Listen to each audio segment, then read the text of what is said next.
This makes no sense. It's 2017, and we're still getting stickers in the mail that we put on a piece of metal and then screw that on our car, usually with wood screws because you lost the correct screws that came with your vehicle. This is the state of what was actually, and still is, the original automotive information platform. It hasn't changed since Massachusetts came up with this little bit of prison handicraft in 1903. But it's about to. Reviver is a startup that's developed a connected electronic license plate that looks kind of like a Kindle turned on its side. What does this plate do? What does a Reviver plate do that a metal plate doesn't do? Electronic registration, renewals, and transfer of ownership. But then on top of that, you've also got the ability for cause plates, as you see here. That's the breast Here's cancer. the breast cancer ribbon. And you've got the banner down here that early detection saves lives. The Reviver plate consists of a tough, clear outer shield over a monochrome bistable screen that uses no power unless it's changing. Then there's a motherboard that includes wireless connection to the cloud and a battery, a backing plate, and secure mounting hardware. Now that secure mounting, by the way, is less important than you might think. The plate knows when it's been removed from the car and tells the world it's useless to steal. So you guys are able to change anything on this screen. I've got my fixed license plate number, but let's say I don't pay my registration, what happens? If you don't pay your registration on the new plate, you'll have a black cross up here that is very easily identifiable by law enforcement.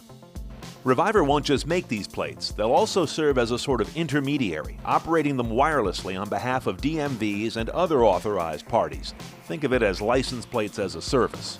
No more making, distributing, or moving from car to car, or dealing with lost or stolen plates. No more silly stickers for registration. Now it just shows a virtual sticker on the screen that's always up to date. Registration could be paid monthly, not just annually, since there's no sticker to take back. This plate will make it easier to subscribe to personalized or charity plates and to change those.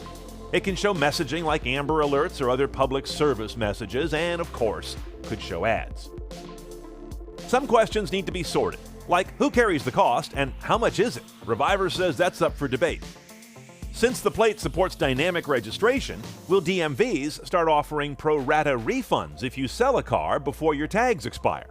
And in California, at least, you'll still have the odd situation of an old-fashioned metal plate on the front, even if you've got a Reviver plate on the back.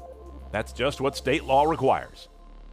Okay, a timeline. Reviver tells us they're on the cusp of rollout with 4 states, either in late trials or ready to roll in California, Florida, Texas, and Arizona.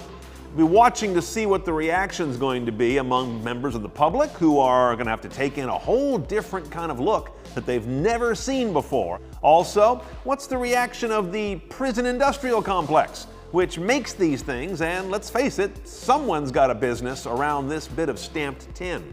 The first of these plates, there should be 100,000 of them in California, mostly to commercial fleets and small businesses. A little later on down the road, you might see one available on your personal car.